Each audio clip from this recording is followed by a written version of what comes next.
No episódio de hoje, conversamos sobre a guerra às drogas, analisando suas influências na vida e sociedade, com a participação de Paulo Fux, Júlio Santos e Thiago Bertelli.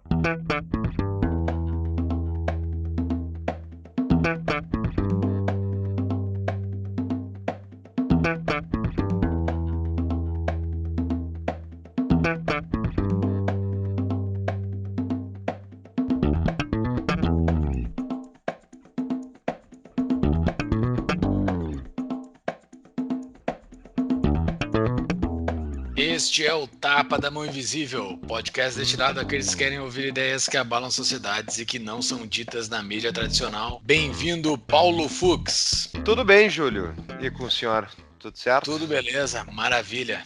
Estamos hoje com um novo integrante, um novo para o público, mas não é novo para nós, que está nos dando uma mão absurda para botar esse saudoso e grandioso podcast no ar. É o nosso amigo Thiago Bertelli. Muito bem-vindo, Thiago Bertelli. Se apresente para a galera, quem tu és. Bom, primeiramente, obrigado pelo convite. Eu estou cursando Ciências Econômicas, estou quase me formando, e estou aqui no programa para compartilhar um pouco da minha experiência. Recentemente me interessei bastante sobre o assunto de drogas, comecei a pesquisar um pouco mais a fundo. Acho que é uma questão extremamente importante em vários sentidos, tanto econômico como social, e, enfim, tem poucas pessoas estudando sobre isso. Acredito que seja um assunto extremamente importante da gente falar e, vamos ver, espero contribuir um pouco com o assunto. Para quem não sabe, o Thiago tem carregado o piano aí, feito a produção dos nossos episódios, né? Porque as pessoas acham que é só chegar e gravar um episódio, mas não, tem a pesquisa antes, tem que depois editar o programa, colocar o patrocínio. Dá uma trabalheira, tá, pessoal? Então, espalhem e façam valer a pena o nosso tempo. Colocando no ar o agradecimento, muito obrigado, Thiago, por tudo que tu tem feito, mas eu acho que aí nós vamos começar a explorar algo que está meio que um oceano azul no Brasil, né? Pelo menos na língua portuguesa, tem pouco assunto, pouco debate sério sobre esse assunto extremamente sério, que são as drogas, né? Elas interferem na vida de todo mundo, mesmo que não seja um usuário, porque ele mexe em índices de criminalidade, mexe na economia, mexe em sistema de saúde, mexe em tudo no país. Então, acho que é interessante que a gente aprofunde mais e leve esse debate mais a sério. Interessante que tu estás estudando bastante isso e vamos explorar esses teus estudos hoje aqui nesse nosso episódio. Mas, primeiro, eu quero definir contigo o que é uma droga. Dentro dos teus estudos, o que foi explicado, o que é uma droga? Quando se fala em droga, o que é isso? Beleza. Bom, basicamente, a droga é toda substância que é capaz de modificar um organismo. Basicamente isso. Elas são classificadas em vários tipos. Se a gente for entrar na parte mais científica aqui, a gente pode falar de drogas psicotrópicas, psicometamórficas, drogas depressoras, estimulantes, alucinógenas, enfim. Existem vários tipos.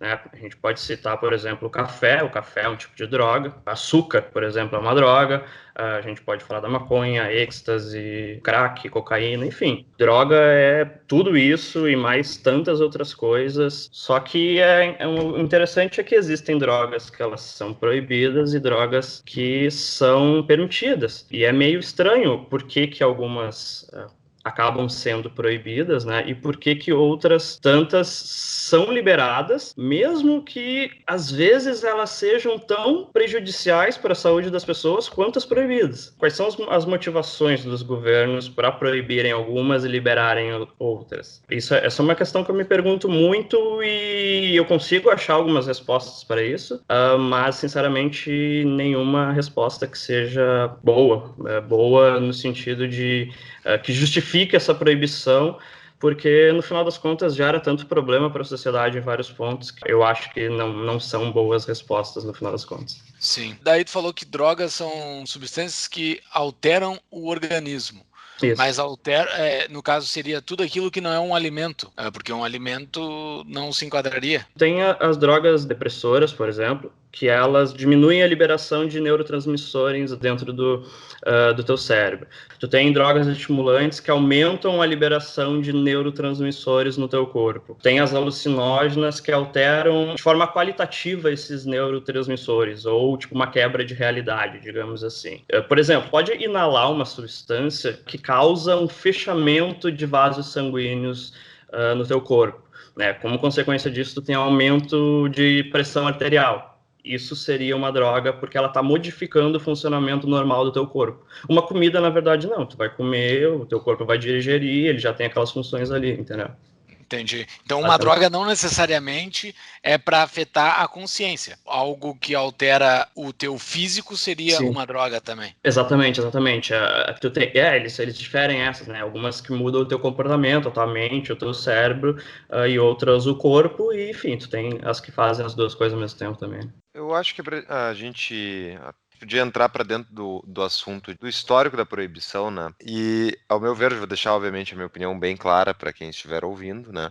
Obviamente, eu sou favorável a não só a descriminalização, como o fim da proibição do uso de todas as drogas. Eu acho que o Estado gera mais problemas do que soluções ao fazer a proibição, e a gente vai entrar o porquê nisso. Mas eu acho que existe um comparativo muito claro, né? Se a gente for olhar o histórico da proibição do álcool nos Estados Unidos, que foi ali na década de 30. Foram quantos anos de proibição? Acho que foram 12 anos de proibição do álcool.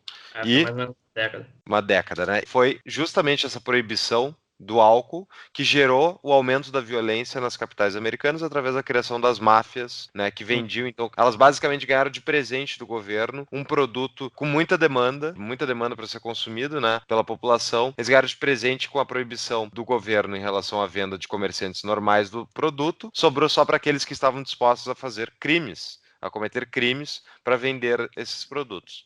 Então, aqui é o ponto. Como é que a gente pode fazer um comparativo disso com o momento atual, né? Pega o caso, por exemplo, uma Ambev versus um traficante, né? Num caso, tá o cara, até para quem gosta, né? Tá pagando impostos, contratando gente legalmente, e do outro lado tem o cara que tá contratando o aviãozinho do tráfico ali, e para fazer a venda da droga, não tá pagando CLT.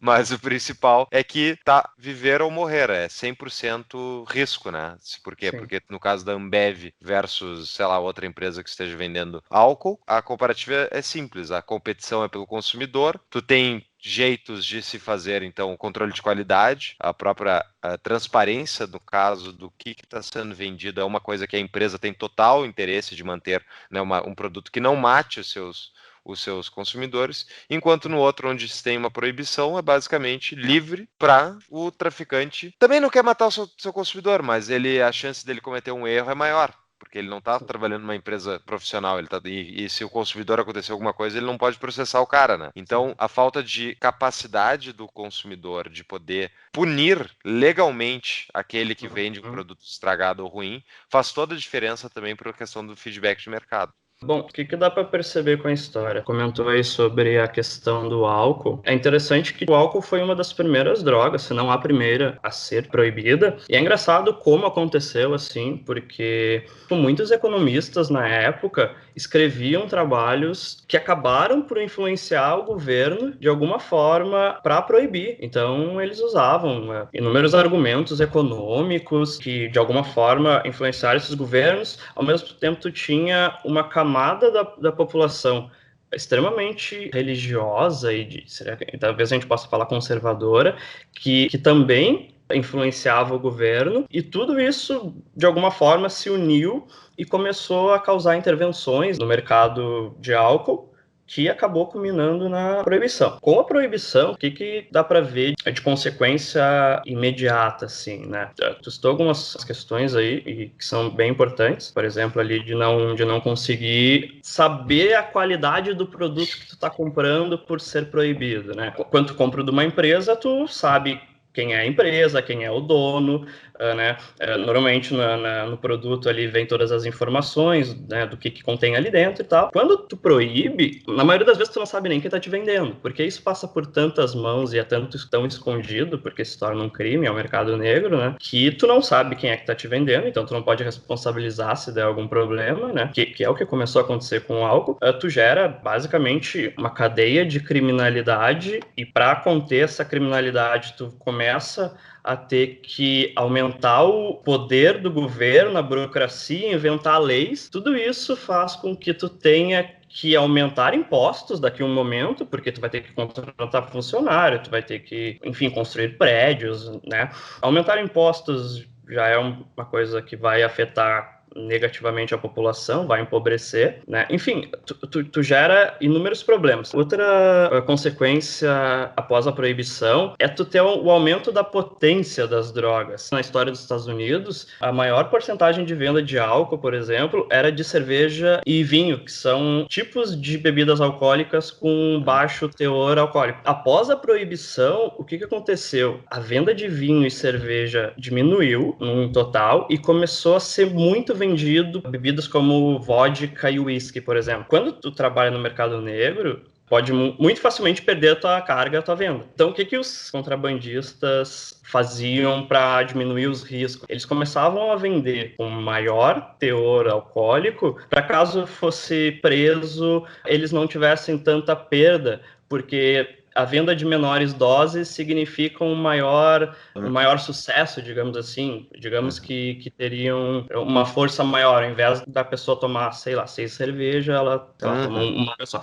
E isso aconteceu com todas as outras drogas. Logo depois tu vê, por exemplo, isso acontecendo com a maconha. A maconha é proibida, os níveis de THC nessas drogas cresceram muito. Se eu não me engano, mais ou menos 6 vezes assim, o nível de THC na droga. Também a potência de heroína ou de cocaína aconteceu a mesma coisa. Então, além de tu ter produtos de menor qualidade, tu não saber quem é que te vendeu, tu não conseguir processar essa pessoa, por exemplo, tu começa a ter drogas com uma potência muito maior, que podem acabar viciando muito mais rápido as pessoas. Normalmente os preços aumentam, então tu vai ter pessoas pagando muito mais caro para ter esses produtos. Tu já teve aumento de imposto, agora tu tem produtos mais caros. Normalmente, quando isso acontece, a parte mais pobre da população que tem vício ou que tem uso sofre, porque pode chegar em algum momento que eles não tenham a capacidade de comprar esses produtos. E acontece em muitos casos das pessoas mais pobres optarem por entrar na criminalidade, porque tu tá trabalhando num mercado que é proibido, que é arriscado, e risco é custo. Tu trabalhar num mercado desse, tu tem ganhos maiores do que o normal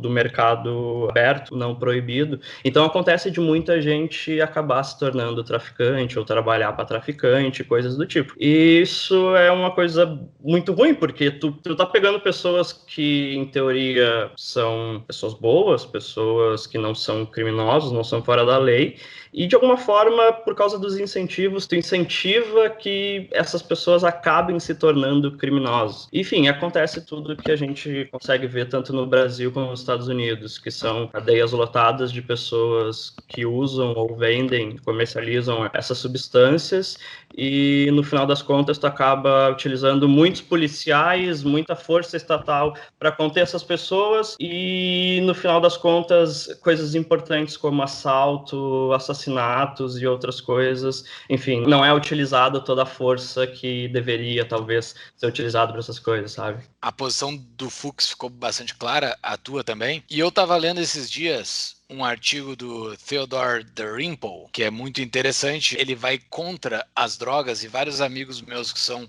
contra essa posição de liberar e legalizar as drogas citam bastante esse artigo. O nome do artigo é Não Legalizem as Drogas, vamos citar nas show notes do episódio. Dentro dos argumentos dele, ele divide na parte filosófica do porquê de não legalizar as drogas e na parte prática de não legalizar as drogas. Primeiro, eu quero conversar contigo sobre a parte filosófica, porque sobre a parte prática, sobre a parte econômica, principalmente, tu já deu vários bons argumentos.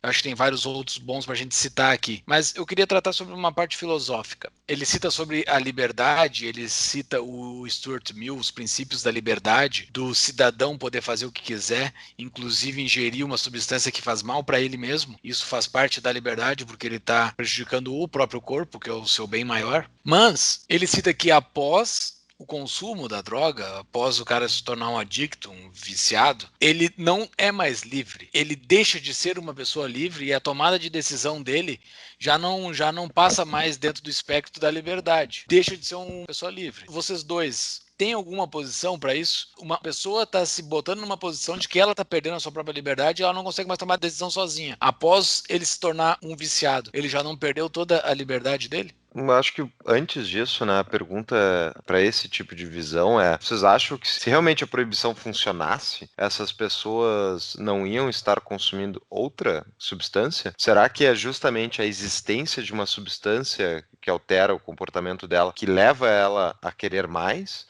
Ou quem sabe antes a pessoa já está procurando alguma coisa que diferencia, enfim, que mude o estado dela natural, e se não fosse tal droga, seria tal coisa, seria o álcool, seria que nem é o caso, muito, inclusive dos indigentes de Porto Alegre. Então, além tem crack, mas tem também a questão do álcool, né? Então, primeiro, é uma falsa equivalência, ao meu ver, isso. Só porque tem drogas que elas entram nesse estado. Isso é a consequência ao uso de determinada droga, mas antes vem o fato de que ela está consumindo, ela estaria consumindo qualquer outra coisa, né? Então, esse é o primeiro ponto. E segundo, a pergunta é: as pessoas têm o direito de se machucarem? Têm o direito de se destruírem? Têm o direito de serem imbecis, se for o caso, consumir crack?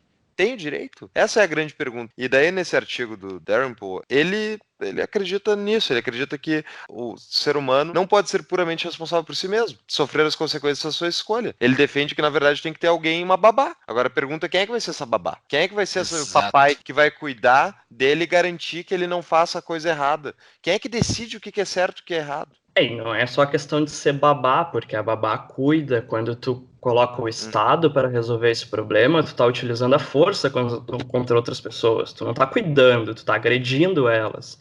É diferente tu cuidar e tu agredir, né? É interessante o que tu falou, Paulo. Eu concordo contigo. Antes da utilização de qualquer substância, há alguma necessidade dentro do ser humano que não está sendo atendida. Às vezes é uma questão emocional, espiritual, enfim, são tantos os motivos que é difícil citar, mas a pessoa ela tem alguma necessidade dentro dela e ela precisa arrumar um meio para atingir esse fim, né? Falando um pouco de economia austríaca. Então, pode ser uma droga. Digamos que essa droga seja proibida, ele vai procurar outra coisa. Normalmente, ele vai procurar outra substância que tenha efeitos parecidos. Na história, por exemplo, tem o caso ali que a gente comentou da proibição. O que aconteceu nessa época, que muitas pessoas, por causa da proibição, pararam de consumir o álcool, porém a necessidade delas de enfim, tapar algum buraco dentro delas, emocional, não sei, ainda existia. O que aconteceu? Muitas pessoas pararam de utilizar o álcool e começaram a utilizar maconha. Então, tu percebe que a proibição, ela gera problemas que tu não espera. Porque, na verdade, no fundo, o problema não está sendo solucionado, que é um problema, enfim, mental, interior do ser humano. Tu tá proibindo, tu não tá solucionando o problema. Na verdade, tu tá gerando mais um monte de problema que, enfim, né, tu não espera, são as consequências não esperadas, né, disso. E esses problemas, todos esses problemas, boa parte deles, o Theodore Dalrymple, ele assume que existem, né? Dentro do argumento dele, ele acha que existem liberdades menores que outras, e essas liberdades têm que ceder à ordem, que é algo que eu também não concordo. Eu acho que não existem liberdades que devem ser tolhidas a ponto de uma ordem superior, e que, de fato, essa ordem não está sendo prestada. Inclusive, se essa ordem que ele diz existir, de que as drogas estão sendo tiradas do meio da sociedade, existissem, talvez esse pêndulo pendesse mais a favor da proibição das drogas. Só que ele está utilizando uma ordem que de fato não existe. É triste isso. Eles dizem que tem que se tirar as drogas das ruas, tem que se tirar porque a ordem tem que estar acima da liberdade, só que é uma falácia. Ninguém conseguiu tirar as drogas das ruas e, como tu mesmo falou, elas estão piorando, elas estão cada vez piores. Uma questão básica aqui é que valores são subjetivos, né? Uma Exato. coisa que nós sabemos aí, porque a escola austríaca nos ensina, né? Ou seja, a escala de valores individuais vai da pessoa, né? Cada um gosta de determinadas coisas mais do que outras. Portanto, tu passar uma regra sobre que tipo de liberdade são aceitáveis versus outros tipos de liberdade, tu está impondo uma régua sobre outras pessoas de acordo com as tuas próprias convicções. Então, a mesma coisa seria o caso da pessoa defender que, por exemplo, casais homossexuais não podem se casar porque ela é contra. Mas quem é tu para dizer que a pessoa pode ou não pode fazer, entendeu? Só porque tu não gosta não quer dizer que o outro tenha que ser submetido a isso. Se a outra pessoa não está cometendo violência contra ti, aqui, né? E que é o caso de um usuário de drogas, fica realmente uma questão de imposição de uma moralidade, supostamente, mas que ao meu ver é torpe, porque ainda mais, mesmo que seja moralmente mais defensável determinado ponto, se convence as pessoas na base da argumentação e não através da imposição da força coercitiva do Estado, que vai lá e proíbe a droga e pune o usuário e o traficante, né? E daí entra a questão principal, ao meu ver, da guerra às drogas. Na verdade, a guerra às drogas é uma guerra contra pessoas. É uma guerra contra indivíduos, não só contra o usuário, mas contra todo aquele ecossistema que está à volta do tráfico, né? Da onde vai estar sendo vendida a droga, de onde vai estar sendo produzida a droga. Então, basicamente, tu faz um ecossistema de punição naquela comunidade. Então, se a gente subir qualquer vila aqui de Porto Alegre ou de Brasília, da Brasília tem vila? Eu nem sei, Júlio. Faz tempo que eu não vou a Brasília. Só para passar uma régua nos termos que só existem no Rio Grande do Sul, favela no resto do Brasil. É favela, né? Perfeito. É. Perfeito. Então, existe, sim, existe. Mas, então, essas comunidades, onde tenha justamente a venda, onde tem justamente pessoas que estão fora do circuito tradicional da economia, digamos assim, e estão dispostos a cometer crimes para conseguir pagar as contas e também para enriquecer de forma rápida, mais fácil, que nem o Thiago falou, os setores que são proibidos têm uma taxa de retorno mais elevada, justamente por causa desse risco. Então, o cara que não tem nada a ver, que não é usuário de drogas, que está ali ralando, trabalhando o dia inteiro, ele está do lado do cara que está vendendo, do lado do cara que está cometendo crime. E quando a polícia entra na vila, na favela, para pegar o criminoso, ele também acaba muito vezes pegando o cara inocente.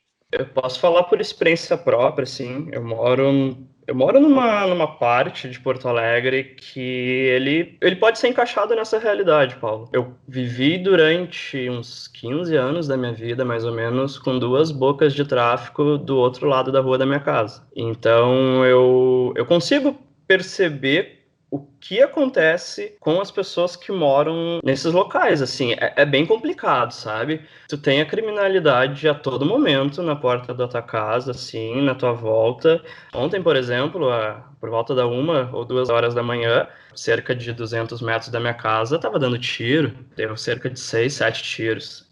Tipo, na porta da minha casa, sabe? É uma situação bem complicada. Há uns 3 anos atrás, se não me engano, vieram essas casas populares do governo, Minha Casa Minha Vida, assim, eles construíram uma espécie de comunidade bem pertinho de onde eu moro, assim, tipo, a 1 quilômetro de distância. Só que acontece, vieram outros traficantes e onde eu moro virou uma guerra. Eram os traficantes que já moravam ali, que se davam bem, que tinham acordos entre eles de não brigarem entre si, de cada um vender um produto, e veio um pessoal novo que não tinham esses acordos, então era tiroteio quase todos os dias, pessoas inocentes morrendo, inclusive crianças. Tem um mercado a 200 metros da minha casa, invadiram esse mercado, mataram 2 pessoas que não tinham absolutamente nada a ver com a criminalidade. Então eu fico me perguntando, quando falam em proibição das drogas para manter a ordem, que ordem é essa que se instala? Porque tu percebe tanto o caso do Brasil quanto de qualquer outro país no mundo, nenhuma ordem é estabelecida com a proibição. Na verdade, aumenta muito mais a criminalidade, aumentam os problemas,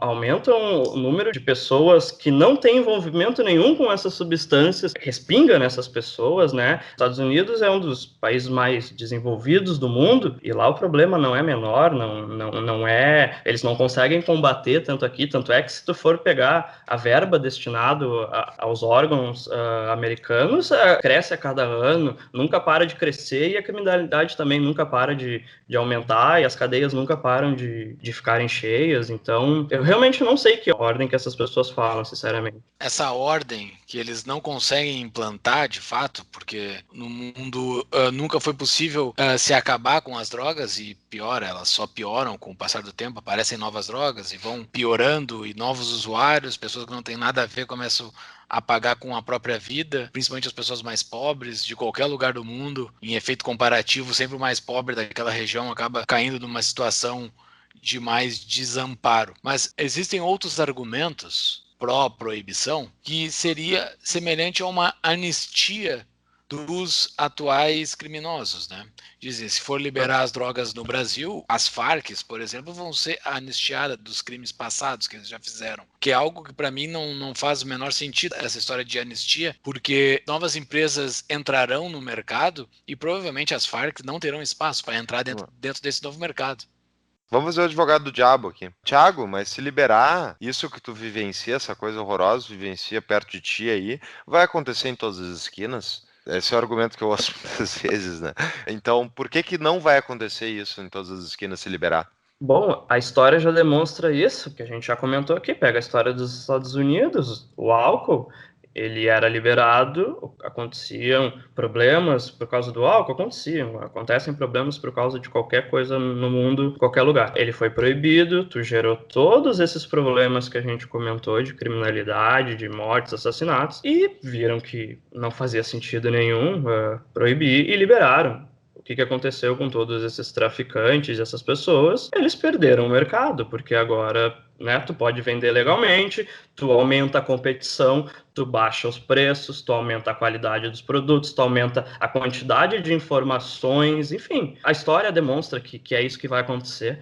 Só sobre o que o Júlio comentou sobre a questão da anistia, assim, eu pessoalmente considero que venda de qualquer substância não é um crime. Tu tem um vendedor, tu tem um comprador, tu tem duas pessoas que estão interessadas em fazer uma troca voluntária, isso não é um crime, ninguém deveria ser preso ou pagar qualquer multa ou assassinado por causa disso. Isso é uma coisa. Agora tu tem a quantidade bem grande de pessoas envolvidas nesse mercado que elas não simplesmente vendem um produto, elas também matam, elas também roubam e elas praticam vários crimes contra a propriedade que sim, devem ser crimes, né? E essas pessoas que cometeram crimes dessa natureza, sim, elas devem pagar por causa disso, enfim, manter empresas ou o que seja. Comentou agora, mas se legaliza, isso é uma das coisas que o Darren Poole cita no artigo dele, vai baixar os preços, então vai tornar mais acessível o acesso a essas substâncias danosas. Isso não é contrassenso em relação à nossa defesa de que tem que legalizar? Mas ao mesmo tempo, é que assim, o livre mercado, né, o mercado em si, ele é um processo de descoberta, né? A todo momento tu tem empresas e pessoas concorrendo e tentando descobrir maneiras de melhorar os seus produtos e de causar menos danos possíveis as pessoas que utilizam. Então, sim, ok, provavelmente tu vai ter essa diminuição do preço, mas ao mesmo tempo também tu vai ter mais informação para as pessoas vão ter mais noção do que elas estão usando, coisas que não acontecem com as drogas proibidas. E eu vou dar um exemplo aqui, se vocês conviverem com qualquer pessoa que utiliza substâncias ilegais, tu vai perceber de cara que essas pessoas, na maioria das vezes, não têm ideia nenhuma do que estão consumindo. E eu tô falando sobre a maioria das pessoas, nem todas são assim, mas essas pessoas não têm nem ideia sobre os danos que elas estão causando a si mesmas, elas não têm ideias de dosagem, enfim, nada sobre nada. E muitas vezes acontece das pessoas misturarem várias substâncias entre si, e tu não tem também muitos estudos científicos sobre isso, que é outro problema que eu esqueci de citar antes, tá? Quando os governos proíbem substâncias, normalmente eles começam a proibir estudos sobre essas substâncias, que é uma coisa que aconteceu nos Estados Unidos e acontece até hoje. Mas não, ele não foi proibido nos Estados Unidos. O que acontece é que vira um assunto, como é que se diz, um tabu na comunidade científica, que foi o que aconteceu nos Estados Unidos, eles não chegaram a proibir os estudos, só que virou uma coisa assim, tu é aquele cientista que pesquisa droga, tu é retirado do meio científico tradicional, entende? Se vê muito pela busca que nós fizemos para fazer esse episódio, que não existem boas pessoas que defendem o assunto no Brasil, mas assim, não é que não tenha, mas tu não acha, tu não tem referências, tu não tem pessoas, porque as pessoas não se expõem para proteger, para defender esse tipo de assunto, e pouco importa para que lado vá, mas que defenda, que bote ideias na mesa, que contrabalanceie com argumentos, que tipo o que a gente está tentando fazer aqui, ver quais são os argumentos pró e contra, e tentar bater o que acontece, o que poderia acontecer. Mas assim, uma coisa que é mais ou menos meio certo é que a guerra às drogas não está funcionando, né? É difícil. O Dalrymple, ele diz que a guerra às drogas não está funcionando. Mas tem que continuar proibido. Mas tem que continuar proibindo, exato. Ele vai contra o argumento filosófico do Stuart Mill, mas ele acaba indo por um argumento filosófico de que as pessoas não têm que usar. O argumento do Stuart Mill é: o único propósito com a qual se legitima o poder sobre algum membro de uma comunidade civilizada contra a sua vontade é evitar danos aos demais. É praticamente o princípio de não agressão aqui, mas utilizando o Estado para mediar somente as agressões, né? É um argumento bastante válido e ele destrincha esse argumento do Stuart Mill, dizendo que esse argumento dele não é tão válido quando vai contra a ordem, né? Mas o mais triste de tudo é que ele mesmo cita que a ordem não está sendo empregada porque não consegue se manter a ordem, não consegue se colocar a guerra às drogas numa prática, ela não consegue ganhar. Mas quando ele bate, além dessa parte filosófica do Stuart Mill, ele vai para a parte prática, ele cita que dentro da parte prática, o argumento de quem defende a legalização das drogas é a queda do consumo das drogas. Isso não necessariamente vai ocorrer, né? Isso não tem uma correlação. Eu, pelo menos, existe alguma possibilidade de redução de drogas ou alguém que defenda isso, liberar as drogas para reduzir o consumo? Tem indícios disso acontecendo com maconha no Colorado, tá? Mas eu vou ter que botar no show notes. Tem a questão do tabu, né, entre os jovens. O fato de ser proibido acaba trazendo atratividade em relação ao assunto, a questão de rebeldia. Ao legalizar, tu quebra meio que o tabu e baixa o consumo entre os jovens, tá? E daí tem algumas estatísticas que indicam isso da descriminalização de Portugal e do Colorado, que eu vou botar no show notes. Mas, de qualquer jeito, as próprias estatísticas desse assunto é muito difícil de buscar, né? Então, um argumento que é muito difícil tu pontuar, né? Que nem a gente estava falando num outro episódio aí sobre a questão de tu fazer estudos sociais, né? O que é factível de tu conseguir medir em termos de políticas sociais. Então, muitas vezes a gente ouve eu falar de defender a descriminalização, a legalização. Ah, olha a Holanda. A Holanda liberou e a Holanda dos países com mais violência de drogas e tal. Bom, primeiro que a Holanda, por ser um dos poucos pontos, né, onde existe uma liberdade de se consumir, embora não é que seja legalizado lá, se não me engano, é descriminalizado só também, mas com exceção da maconha, o que acontece é que tu acaba atraindo pessoas para lá para consumirem drogas. Então tu tem o turismo da droga. E isso acaba trazendo, enfim, junto com esse consumo, traz pessoas que estão dispostas a cometer coisas ilegais, fazer atos mais de violência. Enfim, sei lá. Esse é o ponto, tipo, tu acaba sendo um para-raio para esse tipo de situação. De qualquer maneira, Portugal, eu vou botar no show notes os dados da descriminalização, Portugal descriminalizou todas as drogas em 2001 e até agora não há indícios de arrependimento, né? Mas as estatísticas, eu estava vendo, caiu, obviamente, o número de prisões e coisas do tipo, continua sendo teoricamente proibido, mas não é crime. E caíram as estatísticas de consumo entre os jovens, só que aumentou das pessoas mais adultas. De qualquer maneira, o simples fato de que tu não vai botar na cadeia alguém que está só querendo alterar a sua própria cabeça, de forma passageira, já faz com que não tenha o gasto do Estado de aprisionar essa pessoa, de julgar essa pessoa, de perseguir essa pessoa. Tu já tem um recurso escasso que já está sendo poupado, teoricamente, para coisas mais úteis, né? Que seria o caso. E o fato dessa pessoa não estar mais presa, enfim, não estar mais sofrendo as consequências, né, negativas de uma prisão, faz com que, mas ela é um usuário de drogas, ela está estragando sua vida. Mas será que ela não ia estragar mais sua vida tendo passado alguns anos presa? Né? É uma coisa meio óbvio que ia ser pior para a vida dela se ela passasse alguns anos na cadeia. Esse é o argumento, ao meu ver, o final contra a idiotice da proibição. No local onde o Estado detém total controle sobre o que entra e o que sai, teoricamente, que são as prisões, tem consumo de droga. Os caras não conseguem proibir de entrar droga dentro do presídio e querem aplicar essa regra num país continental? Me diz qual é a lógica disso. O Estado não consegue proibir droga de entrar nas prisões. Como é que ele vai conseguir proibir de entrar droga numa cidade inteira? Eu fico me perguntando se realmente é algo importante baixar o consumo. Primeiro, porque eu não acho que existam tantas consequências negativas do consumo de drogas quando elas são liberadas, sinceramente. Se tu for ver um pouco da história da proibição, tu vai ver que a maioria dos argumentos nunca são no sentido de que as drogas estão causando problemas na sociedade, que tá tudo uma loucura, que as pessoas estão perdendo a cabeça e se matando, e não... nunca é isso. São sempre questões mais morais, são sempre pessoas com algum cunho religioso, de alguma maneira, influenciando o governo para que coisas desse tipo aconteçam. Com o álcool foi assim, com a maconha foi assim, com tantas as outras. Tu tem também uma questão interessante da proibição em relação, por exemplo, a substâncias psicodélicas como o LSD. A proibição desse tipo de substância, ela nunca foi por causa de problemas na sociedade de desordem.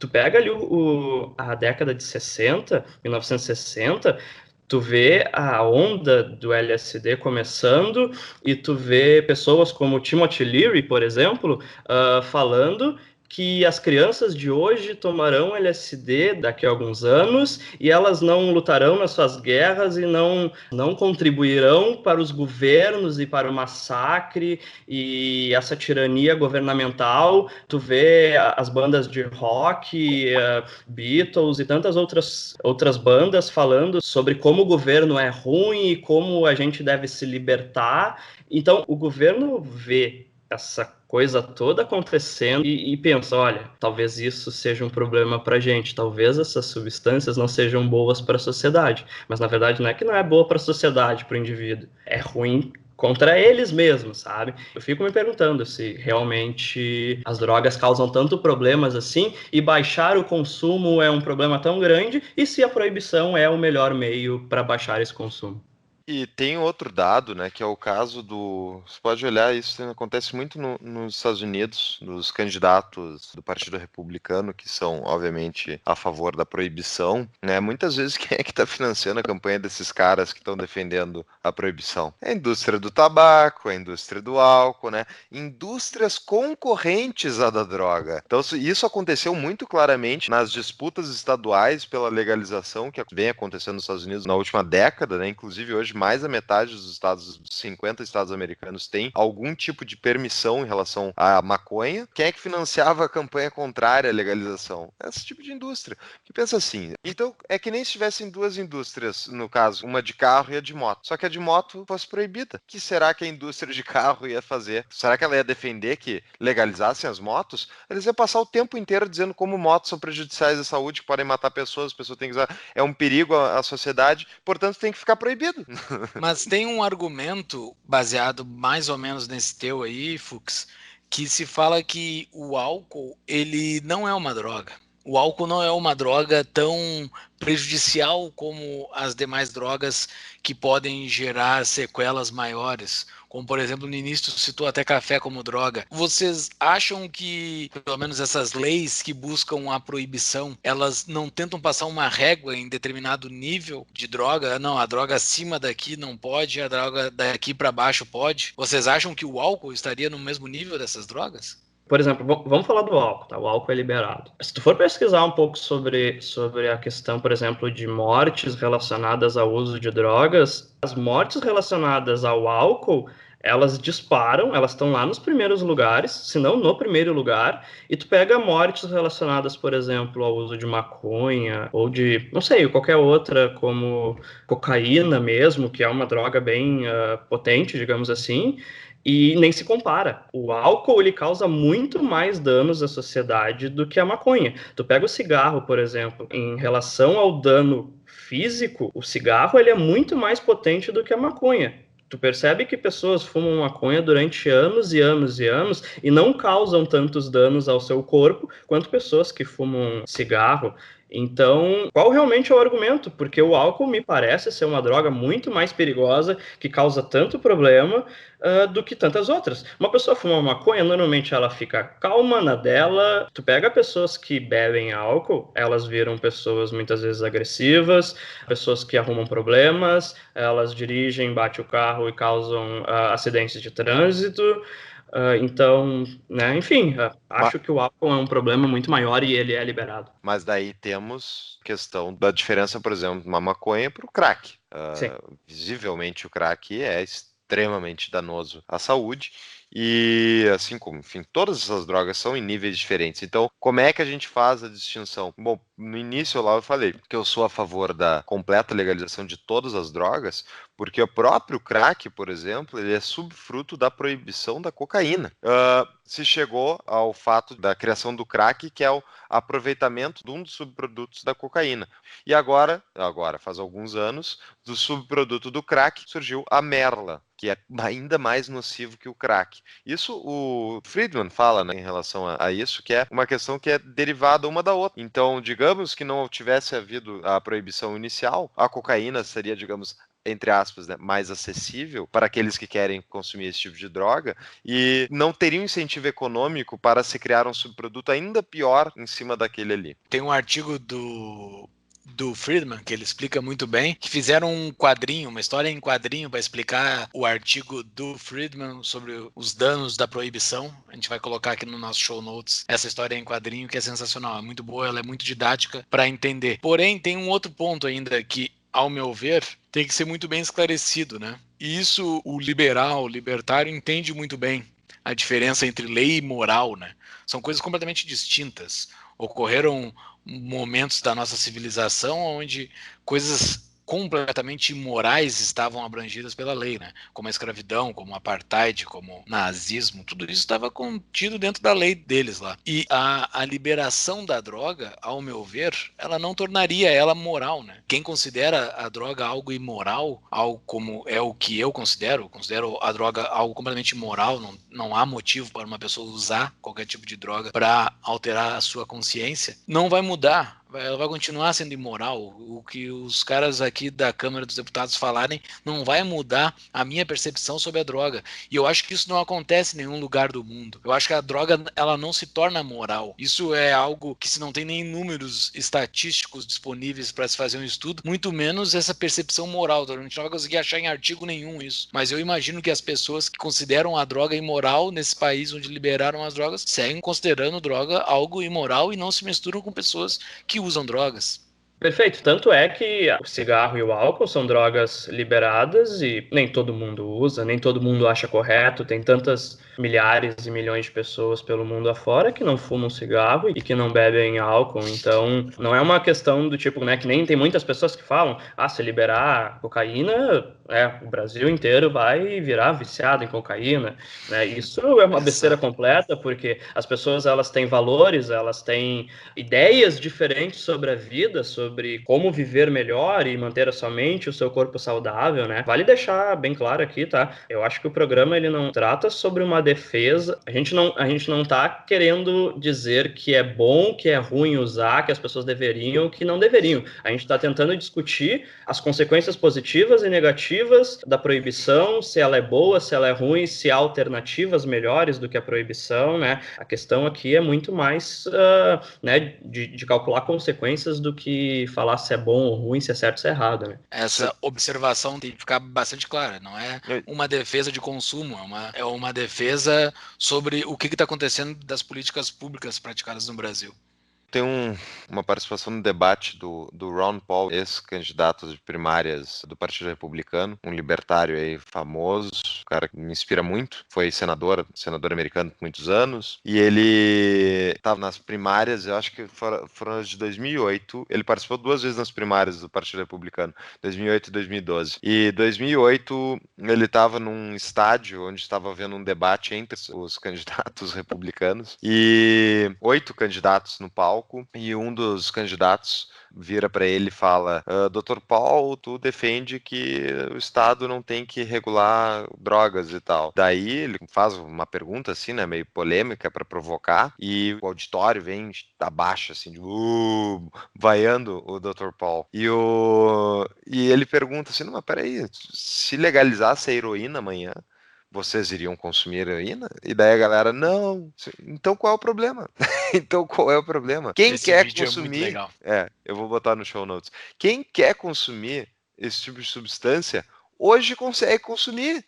Tá vendido em qualquer esquina. A verdade é que a proibição só existe perante a lei. E não na realidade. Na realidade não existe proibição. E além, há um outro fator que a gente não falou, que é justamente na relação da proibição, que é a corrupção do sistema legal através da relação que os policiais começam a ter com os traficantes, seja para perseguir eles, para prender eles, ou muitas vezes, né, para defender uns versus os outros. Então, por exemplo, tem um caso, inclusive foi o que originou um seriado americano que eu gostava muito, que chama The Shield, que é a história de um esquadrão anti-droga de Los Angeles, que os caras ganharam poderes, assim, tipo, era um grupo de detetives e o objetivo deles era desmontar as gangues de tráfico de drogas em Los Angeles. Pois os caras ficaram famosos depois, foram pegos eventualmente, eles atacavam gangues de um lado e protegiam outras. E com isso eles baixavam a criminalidade, porque eles inibiam a guerra. Porque eles faziam guerra contra as facções que não estavam pagando eles. E isso efetivamente baixava a violência entre as facções, o que baixava a criminalidade, e eles pareciam eficazes na guerra às drogas.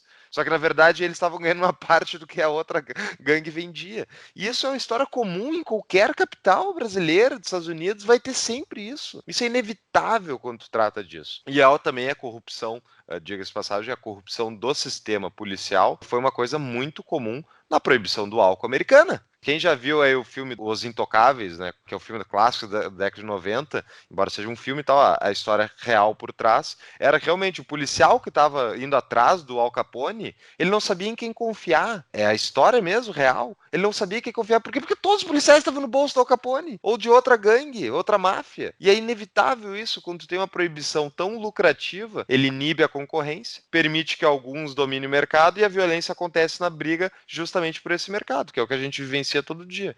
Então a minha pergunta final, acho que a gente encaminhar para o encerramento desse episódio é: como é que as pessoas olham para fora em Porto Alegre, em qualquer capital brasileira, ou mesmo no interior, acontece muito no interior também, qualquer lugar, e dizem, tá funcionando, tem que seguir assim mesmo. Ah, não, mas é só prender mais, só prender o usuário. No caso dos Estados Unidos, prendeu muitos usuários. Inclusive fizeram leis de 3 strikes you're out, 3 crimes pegos, tu vai para cadeia.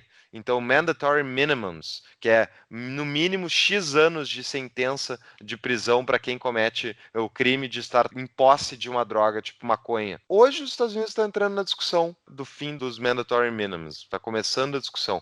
Porque os juízes foram forçados a aplicar a lei no sentido de ter que mandar um cara que foi pego com alguns ounces de droga para a cadeia, passar X anos na cadeia.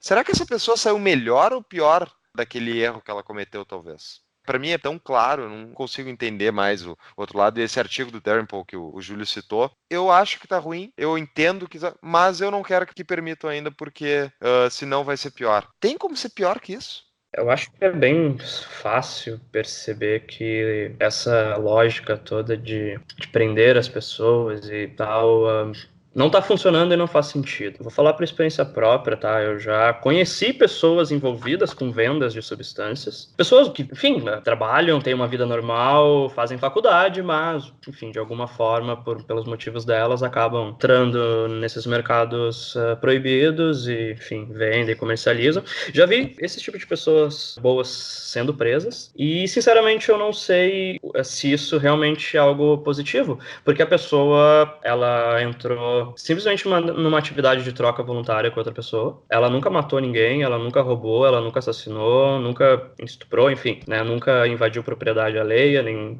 violou corpo. E ela é presa. A gente sabe que prisão no Brasil é uma faculdade de crime. Então, será que prender pessoas que nunca causaram danos à propriedade de maneira nenhuma, será que prender essas pessoas é a melhor forma de solucionar o problema? Será que essas pessoas não saem ainda pior da cadeia? Será que quando elas saírem, sei lá, elas não vão ter tanta raiva e sei lá, tanto ódio e vão aprender tanta coisa errada com tanta gente de fato ruim dentro da prisão?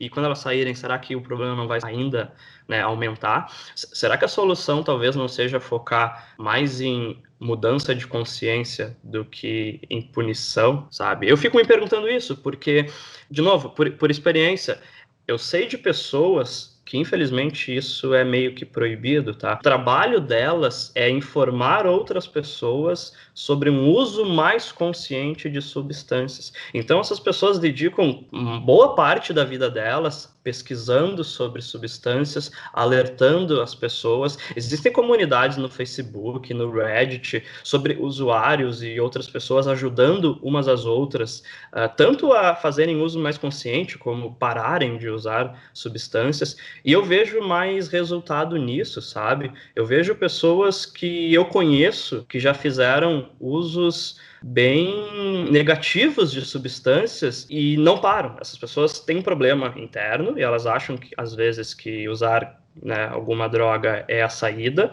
E não é, né? Droga não é a saída para problema emocional, problema espiritual. E essas pessoas vão se afundando. E elas só começam a melhorar dentro dessa área quando elas começam a adquirir consciência, conhecimento, quando informações chegam a ela, sabe? Quando os problemas emocionais que elas têm dentro delas começam a ser solucionados. Então, de novo, fica a pergunta, será que meter uma arma na cabeça das pessoas e botar elas dentro de uma jaula é a solução? Eu, pela minha experiência, acho que não é de jeito nenhum. Colocar uma pessoa na cadeia, na verdade, não é a solução para nada, né? Não, é sim. Uma cadeia. Uma cadeia. Sim. Quando o cara é violento, Não, para aí. Deixa eu terminar. Tem que ter cadeia, tá, pessoal? Você tá muito terminar. Esse episódio. Não, uma cadeia não soluciona para educar alguém ou para nada. Uma cadeia é para punir. Não é algo não é para ser um parque de diversão. Uma cadeia é uma coisa punitiva. O esquema é a pessoa que está aportando determinada coisa, ela tem que ser punida por isso, porque provavelmente ela está indo para um lugar que ela está aprendendo coisa bem pior do que ela estava fazendo antes. Então, esse é que é o ponto. Acho que é óbvio que a cadeia não vai educar essa pessoa. A cadeia não é um lugar para educar, que nem esses esquerdistas que ficam falando aí que a cadeia tem que ser educativa. Não, a cadeia é um lugar de punição. A pessoa está sendo punida, a sociedade não quer que ela viva com ela. Perfeito. Só um último ponto que eu queria comentar. Se proibição fosse algo que surtisse efeito e leis mais rígidas fossem o caminho correto, a gente poderia ver, por exemplo, a Indonésia sendo um exemplo mundial de país onde o uso e venda de drogas não acontece. Só que isso não é verdade. Recentemente teve o caso de um brasileiro, Rodrigo Goulart, que ele foi condenado à pena de morte lá na Indonésia por tráfico de cocaína, né? Ele foi pego em 2005 e em 2015 agora ele foi assassinado, né? Porque ele estava com cocaína. A Indonésia é um dos países da Ásia com uma lei mais rígida sobre o uso de drogas, com pena de morte e mais tantas outras leis para quem for pego usando ou vendendo. Só que se tu for pesquisar sobre o mercado de drogas da Ásia, a Indonésia é o maior mercado de drogas da Ásia, tendo as leis mais rígidas. Então, eu sempre me pergunto quando as pessoas afirmam essas coisas sem sentido. Como leis mais rígidas podem solucionar o problema?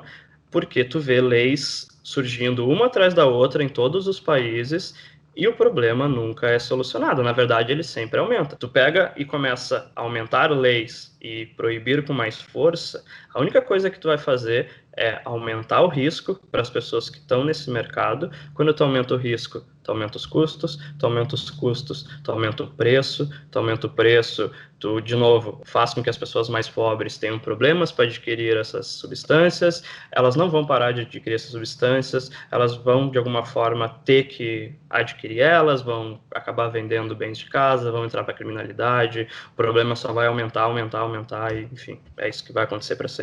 Boa. Então tá, vamos para o fim do nosso episódio, né? Tu tem uma dica de livro aí para nós, Thiago, sobre o tema? Minha dica é a seguinte: no passado, aqui no Brasil, foi lançado pela LVM Editora o livro do Mark Thornton, que se chama Criminalização, e o subtítulo é Análise Econômica da Proibição das Drogas. É um livro extremamente interessante, porque, na minha opinião, é uma das análises econômicas do assunto mais profundas que tem disponível. O Mark, ele analisa a questão da proibição das drogas nos Estados Unidos desde lá do início, no início do século XX, com a proibição do álcool, como essa proibição ocorreu, né? Os primeiros passos, desde as pessoas que estavam influenciando até começarem pequenas intervenções, o início da corrupção, do lobby, do rent-seeking, até de fato ocorrer a proibição do álcool, como isso ocasionou a proibição de outras drogas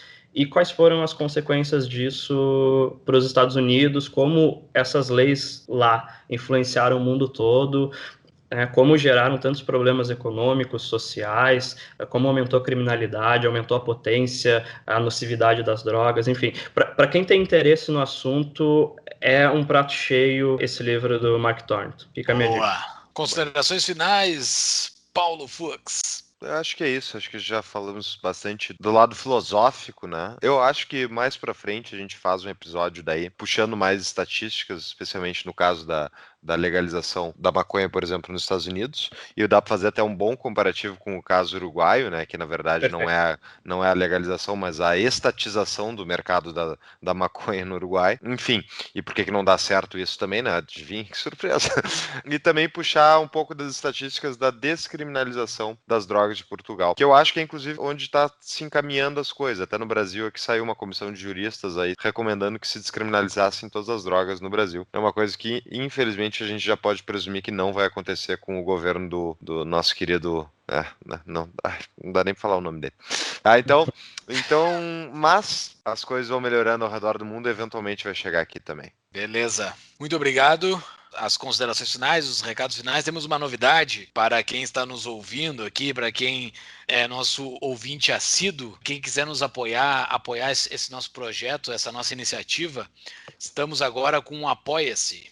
É só entrar no site apoia-se, apoia.se com SE, apoia-se, /Tapa da Mão Invisível. Lá você pode fazer uma doação recorrente para nós, para ajudar e incentivar a continuação desse nosso programa. Para quem está chegando pela primeira vez, acesse nossas redes sociais, Instagram, Facebook, Twitter, para ficar sabendo sobre a divulgação dos novos episódios, sempre aos finais de semana. Nos siga também no Spotify, SoundCloud e iTunes, sempre tanto nas redes sociais quanto nos aplicativos Tapa da Mão Invisível. E todos os nossos episódios com os show notes estão disponíveis em tapadamãoinvisível.com.br. Então tá, senhores, muito obrigado. O tema polêmico, mas foi interessante, a gente conseguiu tocar de um jeito bastante leve pra gente começar. Muitos programas virão ainda sobre esse tema. Forte abraço. Um abraço. Feito, abraço.